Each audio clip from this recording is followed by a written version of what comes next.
Anjali Devdas bio ഹബിൻ്റെ പുതിയൊരു വീഡിയോയിലേക്ക് സ്വാഗതം. നമ്മളിന്ന് ഡിസ്കസ് ചെയ്യുന്നത് ഡോസിമെട്രി. Dosimetry, the measurement of dose of ionizing radiation absorbed by a material or tissue. ഒരു മെറ്റീരിയൽ അബ്സോർബ് ചെയ്യുന്ന അയണൈസിങ് റേഡിയേഷൻ്റെ ആ ഒരു എത്ര എമൗണ്ട് അയണൈസിങ് റേഡിയേഷൻ ആണ് ആ ഒരു മെറ്റീരിയൽ അബ്സോർബ് ചെയ്തിട്ടുള്ളത്, അതിൻ്റെ ഒരു മെഷർമെൻറ്റിനെയാണ് ഡോസിമെട്രി എന്ന് പറയുന്നത്. അതിൻ്റെ പർപ്പസ് എന്താണ്? Monitoring radiation exposure for safety and research purposes. ഇപ്പോൾ തന്നിരിക്കുന്ന മെറ്റീരിയൽ എത്രത്തോളം എമൗണ്ട് റേഡിയേഷൻ പുറത്തേക്ക് വിടുന്നുണ്ട് നമുക്ക് അളക്കണം. അപ്പോൾ അതിൻ്റെ സേഫ്റ്റിയൊക്കെ മനസ്സിലാക്കാനായിട്ടും റിസർച്ച് പർപ്പസസിനൊക്കെയാണ് നമ്മൾ ഉപയോഗിക്കുന്നത്. ഫസ്റ്റ് നമുക്ക് അയണൈസേഷൻ ചേംബർ നോക്കാം. It measures the radiation by collecting ions produced by radiation within a gas filled chamber. അപ്പോൾ ഒരു ഗ്യാസ് ഫിൽഡ് ചേംബർ ഉണ്ട്, അതിലേക്ക് നമ്മൾ റേഡിയേഷൻ കടത്തിവിടും. അപ്പോൾ അവിടെ എന്താണ്, ഇങ്ങനെ റേഡിയേഷൻ പതിക്കുമ്പോൾ കുറേ അയോൺസുകൾ എന്താ ചെയ്യുന്നത്, അയോൺസ് എമിറ്റ് ചെയ്യുന്ന ആ ഒരു റേഡിയേഷൻ മെഷർ ചെയ്യുന്നതാണ് അയണൈസിങ് ചേംബറിൽ ചെയ്യുന്നത്. അപ്പോൾ അതിൻ്റെ കൺസ്ട്രക്ഷൻ നോക്കാം. A gas filled chamber typically air or argon. അപ്പോൾ ഇതിൽ ഒരു ഗ്യാസ് ഫിൽഡ് ചേംബർ ആണ്, അതിൽ എയർ അല്ലെങ്കിൽ ആർഗൺ ഉണ്ടാകും. 2 ഇലക്ട്രോഡ്സ് ഉണ്ടാകും, കണ്ടൊരു പോസിറ്റീവ് നെഗറ്റീവ് അങ്ങനെ 2 ഇലക്ട്രോഡ്സുകൾ ഉണ്ടാകും. Okay, anode and cathode connected to a low voltage source. അപ്പോൾ ഇതിൻ്റെ എന്താണ്, ലോ വോൾട്ടേജ് സോഴ്സ് ആയിട്ട് കണക്ട് ചെയ്തിട്ടുണ്ട്. പിന്നെ ഒരു ഇലക്ട്രോമീറ്റർ ടു ഗൗജ് കറണ്ട്, ആ ഒരു കറണ്ട് എത്രത്തോളം ഉണ്ടായെന്ന് മെഷർ ചെയ്യാനായിട്ടൊരു ഇലക്ട്രോമീറ്റർ ഉണ്ട്. അപ്പോൾ അതിൻ്റെ വർക്കിംഗ് നോക്കാം.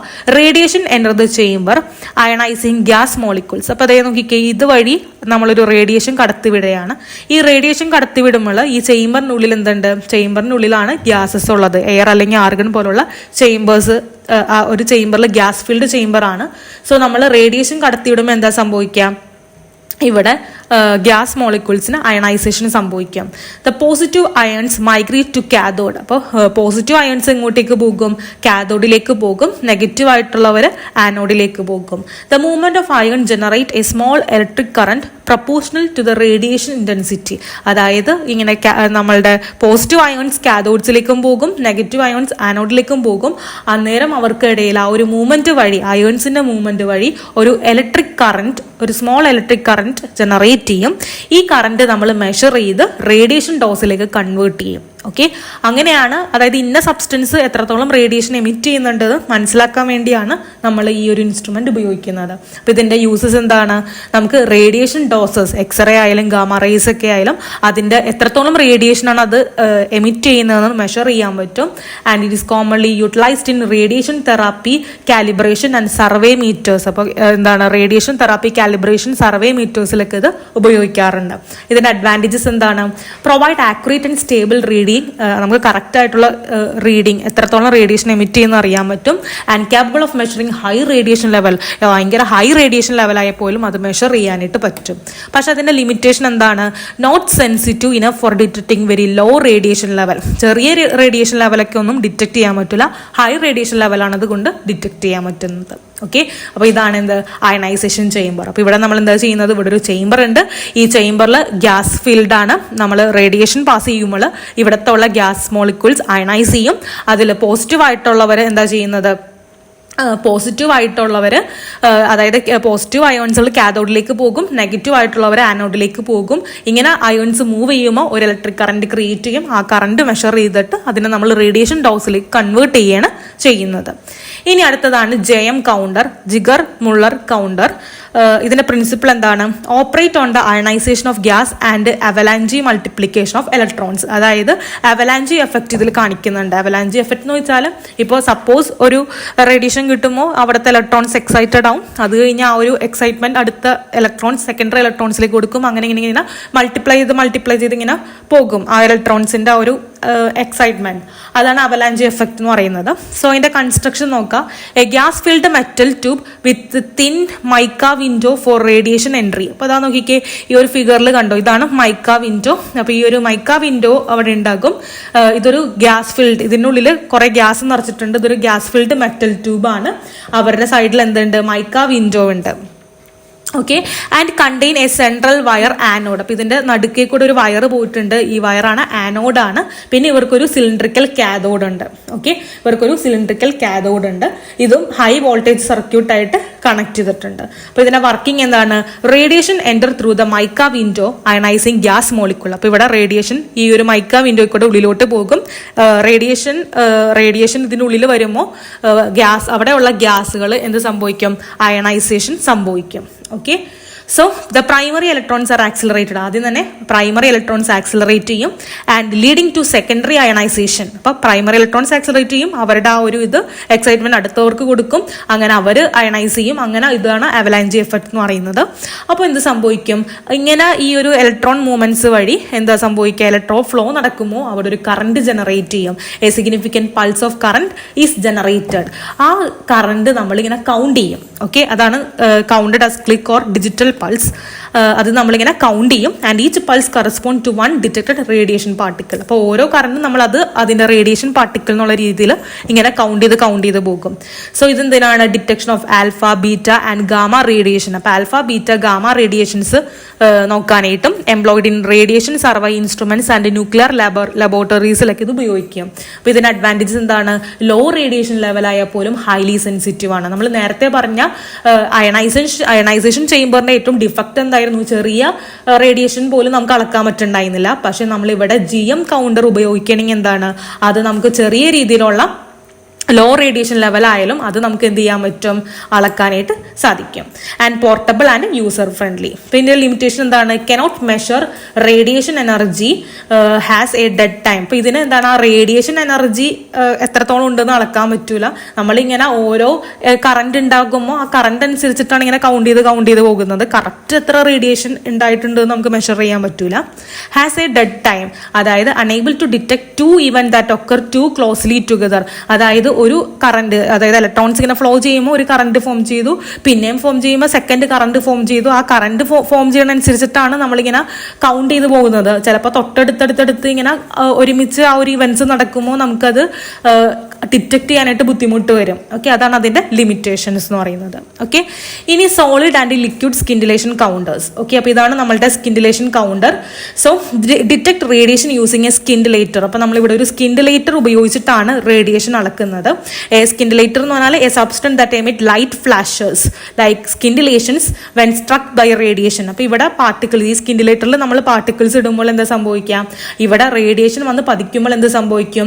ഇവരിങ്ങനെ ലൈറ്റ് എമിറ്റ് ചെയ്യും. ആ ലൈറ്റിനെയാണ് സ്കിൻഡിലേഷൻ എന്ന് പറയുന്നത്. The light flashes are converted into electrical signals by photo multiplier tube. അപ്പൊ നോക്കിക്കേ, ഇവിടെ റേഡിയേഷൻ പതിക്കുന്നു, ഇവിടെ നമുക്ക് വേണ്ട പാർട്ടിക്കിൾസ് ഉണ്ട്. പാർട്ടിക്കിൾസ് എന്താ ചെയ്യുന്നത്? ലൈറ്റ് എമിറ്റ് ചെയ്യും. ഈ ലൈറ്റ് എമിറ്റ് ചെയ്യുമ്പോൾ ആ ലൈറ്റിന് എന്താ ചെയ്യുന്നത്? നമ്മളുടെ എന്താണ് ഫോട്ടോ മൾട്ടിപ്ലയർ ട്യൂബ് ഉണ്ട്. ഫോട്ടോ മൾട്ടിപ്ലയർ ട്യൂബ് അതിനെ ഇലക്ട്രിക്കൽ സിഗ്നൽസുകളാക്കി കൺവേർട്ട് ചെയ്യും. ലൈറ്റ് ഫ്ലാഷസിനെ ഇലക്ട്രിക്കൽ സിഗ്നൽസുകളായിട്ട് ഫോട്ടോ മൾട്ടിപ്ലയർ ട്യൂബ് കൺവേർട്ട് ചെയ്യും. ഓക്കെ, അപ്പോൾ രണ്ട് തരത്തിലുള്ള സ്കിൻഡിലേറ്റർ കൗണ്ടർ ഉണ്ട്. Solid scintillation counter and liquid scintillation counter. Solid scintillation counter എന്ന് പറഞ്ഞാൽ എന്താണ്?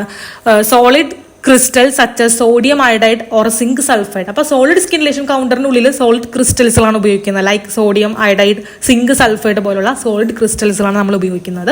ഗാമ റേസും ഹൈ എനർജി ബീറ്റ പാർട്ടിക്കിൾസ് ഒക്കെ ഡിറ്റക്ട് ചെയ്യാനായിട്ട് ഉപയോഗിക്കാൻ പറ്റും. അതിന്റെ വർക്കിംഗ് എന്താണ്? Radiation impact the solid crystal emit light. അതായത് നമ്മൾ ഈ ഒരു സ്കിൻഡിലേറ്ററിൽ സോളിഡ് ക്രിസ്റ്റൽസുകൾ ഉണ്ടാവും, അതിലേക്ക് റേഡിയേഷൻ കടത്തി വിടുമ്പോൾ, അപ്പൊ നോക്കി ഈ സ്കിൻഡിലേറ്ററിൽ സോളിഡ് ക്രിസ്റ്റൽസ് ഉണ്ട്, റേഡിയേഷൻ കടത്തി വിടുമ്പോൾ എന്ത് സംഭവിക്കും? ഇവർ ലൈറ്റിനെ എമിറ്റ് ചെയ്യുന്നു. ഓക്കെ, എന്നിട്ട് എന്താ സംഭവിക്കുന്നത്? ഈ ലൈറ്റിനെ എന്തായിട്ട് കൺവേർട്ട് ചെയ്യും? Converted to electric pulse by PMT. ഇവിടെ ഫോട്ടോ മൾട്ടിപ്ലയർ ഇതിന്റെ തൊട്ടപ്പുറത്ത് കിടക്കുന്നുണ്ട്. ഫോട്ടോ മൾട്ടിപ്ലയർ ട്യൂബ് എന്ത് ചെയ്യും? ഈ ലൈറ്റിനെ ഇലക്ട്രിക്കൽ സിഗ്നൽസുകളായിട്ട് കൺവേർട്ട് ചെയ്യാണ് ചെയ്യുന്നത്. Okay, and the number of pulses indicate the amount of radiation. അപ്പോൾ എത്രത്തോളം ആ ഒരു ഇലക്ട്രിക് ഇമ്പൾസ് ഉണ്ടായിട്ടുണ്ടോ, ഇലക്ട്രിക് പൾസസ് ഉണ്ടായിട്ടുണ്ടോ, അതാണ് അത്രത്തോളം റേഡിയേഷൻ ഉണ്ടായി എന്നുള്ള ആ ഒരു എമൗണ്ട് ഓഫ് റേഡിയേഷൻ ആയിട്ട് കാണിക്കും. ഓക്കെ, ഇനി ലിക്വിഡ് സ്കിൻഡിലേറ്റഡ് കൗണ്ടർ എന്ന് പറഞ്ഞാൽ അത് ആ ഒരു സ്കിൻഡിലേറ്ററിന്റെ ഉള്ളിൽ കുറെ ഫ്ലൂറസൻ കെമിക്കൽസുകളോ അല്ലെങ്കിൽ ഓർഗാനിക് സോൾവെന്റുകളൊക്കെ അതിന്റെ ഒരു മിക്സ്ചർ ആയിരിക്കും നമ്മൾ ഉപയോഗിക്കുന്നത്. Okay, a liquid mixture of organic solvent and fluorescent കെമിക്കൽസുകളാണ് നമ്മൾ ഇവിടെ ഉപയോഗിക്കുന്നത്. Detect low energy beta emitters. അപ്പോൾ ലോ എനർജി ബീറ്റ ഇമിറ്റേഴ്സ് ഒക്കെ ഡിറ്റക്ട് ചെയ്യാനായിട്ട് സാധിക്കും. ഇവിടെ എന്താ ചെയ്യുന്നത്? റേഡിയോ ആക്റ്റീവ് സാമ്പിൾ മിക്സഡ് വിത്ത് സ്കിൻഡിലേഷൻ ലിക്വിഡ്. അപ്പം നമ്മൾ എന്താ ചെയ്യുന്നത്? നമുക്കൊരു സാമ്പിൾ ഉണ്ട്, സാമ്പിളിൽ നമ്മൾ കുറച്ച് സ്കിൻഡിലേഷൻ ലിക്വിഡ് മിക്സ് ചെയ്തിട്ട് വെക്കും. റേഡിയേഷൻ കൊടുക്കുമ്പോൾ എന്താ സംഭവിക്കുക? ലൈറ്റ് എമിറ്റ് ചെയ്യും. ആ ലൈറ്റ് ഫോട്ടോ മൾട്ടിപ്ലയർ ട്യൂബ് എന്താ ചെയ്യുന്നത്? അതിനെ കൺവേർട്ട് ചെയ്യും. എന്നിട്ട് ആ പൾസ് നമ്മൾ കൗണ്ട് ചെയ്യും, ഇലക്ട്രിക് പൾസായിട്ട് കൺവേർട്ട് ചെയ്യും, ആ പൾസ് നമ്മൾ കൗണ്ട് ചെയ്യും. അതാണ് ലിക്വിഡ് സ്കിൻഡിലേഷൻ കൗണ്ടറിൽ ചെയ്യുന്നത്. അപ്പോൾ സോളിഡ് ലിക്വിഡ് നമ്മളുടെ ഡിഫറൻസ് എന്ന് വെച്ചാൽ സോളിഡ് സ്കിൻഡിലേഷൻ കൗണ്ടർ ആണെങ്കിൽ നമ്മൾ അതിൽ ആ ഒരു സ്കിൻഡിലേറ്റർ, ഇതാണ് സ്കിൻഡിലേറ്റർ, ഇതിൽ ഉപയോഗിക്കുന്നത് സോളിഡ് ക്രിസ്റ്റൽസ് ആണ്. ലിക്വിഡ് സ്കിൻഡിലേറ്റർ എന്ന് വെച്ചാൽ നമ്മളുടെ സാമ്പിളിന്റെ കൂടെ ലിക്വിഡ് ആയിട്ടുള്ള കുറച്ച് കെമിക്കൽസുകൾ ആഡ് ചെയ്യും, കുറച്ച് ഫ്ലൂറസൻ കെമിക്കൽസുകളൊക്കെ ആഡ് ചെയ്ത് മിക്സ് ചെയ്തിട്ടാണ് നമ്മൾ വെക്കുന്നത്. രണ്ടിലും പ്രോസസ്സ് സെയിം തന്നെ. റേഡിയേഷൻ കടത്തി വിടുമ്പോൾ ഇവിടെ ലൈറ്റ് എമിറ്റ് ചെയ്യും, ആ ലൈറ്റ് എമിറ്റ് ചെയ്ത ലൈറ്റിനെ നമ്മൾ എന്താ ചെയ്യുന്നത്, ഇലക്ട്രിക് പൾസായിട്ട് കൺവേർട്ട് ചെയ്യും, ഫോട്ടോ മൾട്ടിപ്ലയർ ട്യൂബ്. ഓക്കെ, ഇനി അടുത്തതാണ് auto radiography, A technique that reveal the location of radio active material in A sample. അതായത് തന്നിരിക്കുന്ന സാമ്പിളിൽ റേഡിയോ ആക്റ്റീവ് മെറ്റീരിയൽ എവിടെയെന്ന് ലൊക്കേറ്റ് ചെയ്യാനായിട്ടാണ് ഓട്ടോ റേഡിയോഗ്രഫി ഉപയോഗിക്കുന്നത്. Radio active emission expose photographic film placed near the sample. Okay, അതായത് എന്താണ്, നമ്മൾ sample ശരിക്കും വെക്കുന്നത് ഒരു ഫോട്ടോഗ്രാഫിക് ഫിലിമിലാണ്. അപ്പോൾ റേഡിയോ ആക്റ്റീവ് ആയിട്ടുള്ള ഭാഗത്ത് എന്താണ്, റേഡിയോ ആക്റ്റീവ് അല്ലെങ്കിൽ റേഡിയേഷൻസ് പോയിട്ടുണ്ടെങ്കിൽ ആ റേഡിയോ ആക്റ്റീവ് എമിഷൻസ് നമുക്ക് കാണാൻ സാധിക്കും. അത് ഞാൻ ഡീറ്റെയിൽ ആയിട്ട് പറഞ്ഞുതരാം. അതിൻ്റെ വർക്കിംഗ് നോക്കാം. A sample containing A radio isotope is placed on A photographic film. അപ്പോൾ നമ്മൾ റേഡിയോ ഐസോട്ടോപ്പും കൊണ്ട് കോട്ട് ചെയ്ത സാമ്പിൾ ഫോട്ടോഗ്രാഫിക് ഫിലിമിൽ പ്ലേസ് ചെയ്യുന്നുണ്ട്. അത് കഴിഞ്ഞിട്ട് സാമ്പിളിൽ നിന്ന് എന്ത് സംഭവിക്കും, റേഡിയേഷൻ എമിറ്റ് ചെയ്യും. അപ്പോൾ റേഡിയേഷൻ എമിറ്റ് ചെയ്യുമ്പോൾ ആ ഫോട്ടോഗ്രാഫിക് ഫിലിം ഇങ്ങനെ ഡാർക്കൺ ആകും. അപ്പോൾ ഇതൊരു ഫോട്ടോഗ്രാഫിക് ഫിലിമാണ്. ഇവിടെ നമ്മൾ സാമ്പിൾ വെച്ചിട്ടുണ്ട്. ഈ സാമ്പിൾ എന്താ ചെയ്യുന്നത്, റേഡിയേഷൻ എമിറ്റ് ചെയ്യും. റേഡിയേഷൻ എമിറ്റ് ചെയ്യുന്ന അനുസരിച്ച് ഇവിടേക്ക് എന്താ സംഭവിക്കുക, ഇങ്ങനെ ഡാർക്കൺ ചെയ്യും. Okay, after development the dark area indicate the presence of radio activity. അത് ഇത്രയും ഭാഗം റേഡിയോ ആക്ടിവിറ്റി നടന്നിട്ടുണ്ട് എന്ന് നമുക്ക് മനസ്സിലാക്കാൻ പറ്റും. അപ്പോൾ ഇത് നമുക്ക് എന്തിനാണ് ഉപയോഗിക്കുന്നത്, DNA, RNA, പ്രോട്ടീൻ സിന്തസിസ് പഠിക്കാൻ, മെറ്റാബോളിക് പാത്വേ അത് ട്രേസ് ചെയ്യാനായിട്ട്, and detecting radioactively labelled molecules in electrophoresis gel. നമുക്ക് ഇലക്ട്രോഫോറസിസ് ജെല്ലിൽ റേഡിയോ ആക്റ്റീവ് ലേബിൾഡ് മോളിക്യൂൾസിനൊക്കെ ഡിറ്റക്ട് ചെയ്യാനായിട്ടൊക്കെ നമ്മൾ ഉപയോഗിക്കുന്നതാണ് ഓട്ടോ റേഡിയോഗ്രഫി എന്ന് പറയുന്നത്. ഇനി അടുത്തത് bio nano robotics. Bio nano robotics എന്ന് പറഞ്ഞാൽ bio nano robotic combine nanotechnology and robotic within the biology. ഇവിടെ നമ്മൾ നാനോ ടെക്നോളജിയും റോബോട്ടിക്സും ഒക്കെ കൂടി ബയോളജി ആയിട്ട് കൂട്ടിക്കലർത്തിയിട്ടുള്ളതാണ് ബയോ നാനോ റോബോട്ടിക്സ് എന്ന് പറയും. It involves creating tiny robots, that is nano robot that operate at the cellular or molecular level. അതായത് നമ്മൾ ഇവിടെ ഒരു നാനോ റോബോട്ട്സിന് ഉണ്ടാക്കി ചെയ്യുന്നത് ഒരു സെല്ലുലാർ അല്ലെങ്കിൽ മോളിക്കുലർ ലെവൽ വരെ ഓപ്പറേറ്റ് ചെയ്യാൻ പറ്റുന്ന നാനോ റോബോട്ടുകൾ ഉണ്ടാക്കും. These robot are often construct from biological molecule like DNA, protein or other nano material. അതായത് ഇത് ഉണ്ടാക്കുന്നത് തന്നെ ഇങ്ങനെയുള്ള നാനോ മോളിക്യൂൾസ് അല്ലെങ്കിൽ ബയോളജിക്കൽ മോളിക്യൂൾസ് ആയിട്ടുള്ള DNA, പ്രോട്ടീൻ അല്ലെങ്കിൽ നാനോ മെറ്റീരിയൽസിൽ തന്നെ ഉണ്ടാക്കുന്ന ഒരു റോബോട്ട്, ഒരു ടൈനി റോബോട്ടാണ് നാനോ റോബോട്ട്സ് എന്ന് പറയുന്നത്. കാരണം അവർക്ക് ബയോളജിക്കൽ സിസ്റ്റത്തിനെ മിമിക് ചെയ്യാൻ പറ്റും. They can execute specific task such as movement, sensing or drug delivery and movement, അങ്ങനെയുള്ള കുറേ ടാസ്കുകൾ ഇവർക്ക് ചെയ്യാൻ പറ്റും. അപ്പോൾ അതിൻ്റെ ആപ്ലിക്കേഷൻ എന്ന് പറഞ്ഞാൽ മെഡിക്കൽ ഫീൽഡ്, ബയോളജിക്കൽ റിസർച്ച്, എൻവയോൺമെന്റൽ ആപ്ലിക്കേഷൻസ് ഒക്കെ ഉണ്ട്. സോ മെഡിക്കൽ ഫീൽഡ് എന്ന് പറഞ്ഞാൽ എന്താണ്, ടാർഗറ്റഡ് ഡ്രഗ് ഡെലിവറി. അതായത് നാനോ റോബോട്ട്സ് ഉപയോഗിച്ച് നമുക്ക് കറക്റ്റ് ആയിട്ട് ഇപ്പോൾ ഒരു ക്യാൻസർ ബാധിച്ച ഒരു ഡിസീസ്ഡ് സെല്ലാണെങ്കിൽ കറക്റ്റ് ആ ഡ്രഗിനെ ആ ഡിസീസ്ഡ് സെല്ലിലേക്ക് എത്തിക്കാൻ പറ്റും. സെല്ലുലാർ ലെവൽ സർജറി, ഇപ്പോൾ എന്തെങ്കിലും ബ്ലോക്കേജോ അല്ലെങ്കിൽ ടിഷ്യൂ റിപ്പയർ ഒക്കെ ചെയ്യണമെങ്കിൽ അതൊക്കെ നമുക്ക് ആ ബ്ലോക്കേജ് റിമൂവ് ചെയ്യാനും ടിഷ്യൂ റിപ്പയർ ചെയ്യാനായിട്ടും യൂസ് ചെയ്യാൻ പറ്റും. എന്തെങ്കിലും രോഗം, എന്തെങ്കിലും ഇൻഫെക്ഷൻ, ട്യൂമേഴ്സ് ഉണ്ടോ എന്ന് ഏർലി ഐഡന്റിഫൈ ചെയ്യാൻ പറ്റും. പിന്നെ എന്താണ് ബ്ലഡ് ക്ലോട്ട് അല്ലെങ്കിൽ പ്ലഗ് എന്തെങ്കിലും ഉണ്ടെങ്കിൽ അത് എലിമിനേറ്റ് ചെയ്യാനൊക്കെ സാധിക്കും. ഇനി ബയോളജിക്കൽ റിസർച്ച് എന്ന് പറഞ്ഞാൽ നമുക്ക് ഓരോ മോളിക്യൂൾസ് ഇൻട്രാക്ട് ചെയ്യുന്നത് കാര്യങ്ങൾ അറിയാൻ പറ്റും. മാനിപ്പുലേറ്റിംഗ് ഇൻഡിവിജ്വൽ മോളിക്യൂൾസ്, അങ്ങനെ ബയോളജിക്കൽ റിസർച്ചിന് വളരെ യൂസ്ഫുൾ ആണ്. എൻവയോൺമെന്റൽ ആപ്ലിക്കേഷൻ, അതായത് ടോക്സിക് സബ്സ്റ്റൻസ് ഒക്കെ റിമൂവ് ചെയ്യാനും അത് ആ ടോക്സിക് സബ്സ്റ്റൻസ് ഉണ്ടോ ഇല്ലയെന്നൊക്കെ ഡിറ്റക്ട് ചെയ്യാനായിട്ടൊക്കെ ഈ പറയുന്ന ബയോ നാനോ റോബോട്ടിക്സ് യൂസ് ചെയ്യാൻ പറ്റും. ഓക്കെ, ഇനി അടുത്തതാണ് artificial muscles using electro active polymers. So എന്താണ് ഇലക്ട്രോ ആക്റ്റീവ് പോളിമർ എന്ന് പറഞ്ഞാൽ the material that can change shape or size in response to applied electricity. ഒരു ഇലക്ട്രിസിറ്റി അപ്ലൈ ചെയ്യുമ്പോൾ അവർക്ക് അതിൻ്റെ ഷേപ്പും സൈസും ചേഞ്ച് ചെയ്യാൻ പറ്റുന്ന മെറ്റീരിയൽസുകളാണ് ഇലക്ട്രോ ആക്റ്റീവ് പോളിമേഴ്സ് എന്ന് പറയുന്നത്.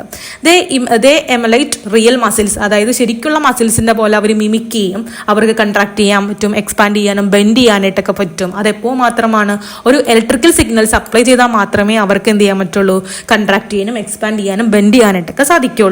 അപ്പോൾ നമ്മൾ ഇതിന്റെ വർക്കിംഗ് എങ്ങനെയാണ്, ഒരു വോൾട്ടേജ് അപ്ലൈ ചെയ്യുമ്പോൾ ഈ പറയുന്ന ഇലക്ട്രോ ആക്റ്റീവ് പോളിമേഴ്സ് എന്ത് ചെയ്യും, അവരുടെ മോളിക്യൂൾസ് ഒക്കെ റീഅറേഞ്ച് ചെയ്ത് ഒരു മെക്കാനിക്കൽ മൂവ്മെന്റ് അവർ കാണിക്കും, അതായത് ബെൻഡിങ്ങും സ്ട്രെച്ചിങ്ങും കൺട്രാക്ട് ചെയ്യും. അതായത് നമ്മളുടെ റിയൽ മസിൽസിന്റെ പോലെ തന്നെ മിമിക് ചെയ്യും ഇവർ. ഓക്കെ, അത് കഴിഞ്ഞ് വോൾട്ടേജ് റിമൂവ് ചെയ്യുമ്പോൾ അവർ അവരുടെ പഴയ ഒറിജിനൽ ഷേപ്പിലേക്ക് വരും. അപ്പോൾ ഇത് നമുക്ക് എന്താണ്, ഈ റോബോട്ട്സിന്റെ ഒക്കെ ആർട്ടിഫിഷ്യൽ മസിൽസുകളില്ലേ, റോബോട്ടിന്റെ ആർട്ടിഫിഷ്യൽ മസിൽസ് ഉണ്ടാക്കാനായിട്ടൊക്കെ നമുക്ക് ഈ ഒരു സംഭവം ഉപയോഗിക്കാം. പിന്നെ എന്താണ്, മൈക്രോ റോബോട്ട്സ്, സോഫ്റ്റ് റോബോട്ടിക് ആംസിലൊക്കെ ഉപയോഗിക്കാം. ബയോമെഡിക്കൽ ഇംപ്ലാന്റ്, ടാക്ടൈൽ ഡിസ്പ്ലേ ഒക്കെ ഉപയോഗിക്കാൻ പറ്റും. അപ്പോൾ ഉദാഹരണം, ionic polymer metal composite bend when voltage is applied mimicking muscle tissue. അപ്പോൾ നമ്മളുടെ മസിൽ പോലെ തന്നെ മിമിക് ചെയ്യാൻ പറ്റുന്ന ഒരു സംഭവമാണ് ഈ പറയുന്ന ഇലക്ട്രോ ആക്റ്റീവ് പോളിമേഴ്സ് എന്ന് ഉദ്ദേശിക്കുന്നത്. വേറൊന്നുമല്ല, നമ്മളൊരു ഇലക്ട്രിക് സിഗ്നൽ അപ്ലൈ ചെയ്താൽ മതി, ബാക്കി അവർ കൺട്രാക്ട് ചെയ്യും, ബെൻഡ് ചെയ്യും, ഇലക്ട്രിക് വോൾട്ടേജ് റിമൂവ് ചെയ്യുമ്പോൾ അവർ പഴയ പൊസിഷനിലേക്ക് വരികയാണ് ചെയ്യുന്നത്. ഇനി അടുത്തതാണ് മൾട്ടി ഫങ്ഷണൽ മെറ്റീരിയൽ. ഇവർക്ക് ഇതുപോലെ തന്നെ മൾട്ടി ഫങ്ഷൻസിൽ ചെയ്യാൻ പറ്റും. Created by combining various material or property, that is mechanical, electrical, thermal, magnetic, അങ്ങനെയുള്ള പല പ്രോപ്പർട്ടീസ് ഉള്ള മെറ്റീരിയൽസ് നമ്മൾ കമ്പൈൻ ചെയ്ത് ഉണ്ടാക്കുന്നതാണ്. They are often designed at nano or micro scale for enhance performance. അപ്പോൾ നമുക്കിത് സ്പേസ്, ബയോമെഡിക്കൽ, ഇലക്ട്രോണിക്സ്, റോബോട്ടിക്സ്, അങ്ങനെ എല്ലാത്തിലും, അതായത് ഇതൊരു മൾട്ടി ഫങ്ഷണലിന് വേണ്ടി ഉപയോഗിക്കുന്നതാണ് ഈ മൾട്ടി ഫങ്ഷണൽ മെറ്റീരിയൽ എന്ന് പറയുന്നത്. ഓക്കെ, സോ ഈ ഒരു എന്താണ് ഈ AP എന്ന് പറയുന്നത്, അത് ആർട്ടിഫിഷ്യൽ മസിൽസ് ആയിട്ട് ഇലക്ട്രിസിറ്റി കൊടുക്കുമ്പോൾ ആർട്ടിഫിഷ്യൽ മസിലായിട്ട് ആക്ടിവേറ്റ് ചെയ്യും.